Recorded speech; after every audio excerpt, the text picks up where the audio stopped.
Ann Soberano. Mr. President, good morning po. Good morning. Oo. Sir, hindi matatawaran ang track record ni Mayor Benjamin Magalong, lalo na po yung stint niya during CIDG chief siya. Pero may we know your thoughts, Mr. President, in choosing Mayor Magalong as special advisor and investigator ng ICI instead of tapping the NBI and the PNP CIDG? Kasi na-mention niyo po na hindi po kayo magsasama ng politiko po sa komisyon. Although, special advisor naman po siya, Mr. President. Thank you.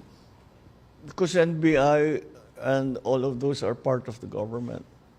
So again, there is, if there is a suspicion that maybe in the investigation, the previous investigations, baka tinulungan sila ng mga kasama nila sa NBI, mga ganon.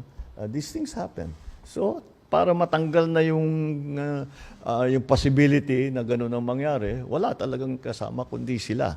Pero eventually pupunta rin yan dun. Kasi kung may findings ang ICI na ang recommendation ay dalhin sa ombudsman, halimbawa, magko-conduct sila ng investigation. DOJ, magko-conduct sila ng investigation.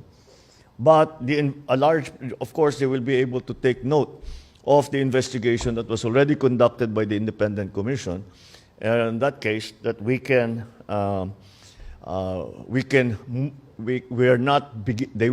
their preliminary investigations will not start from square one, but will continue to build on what has already been found by the ICI. Thank you, Mr. President. Thank you. Thank you, Mr. President. We have two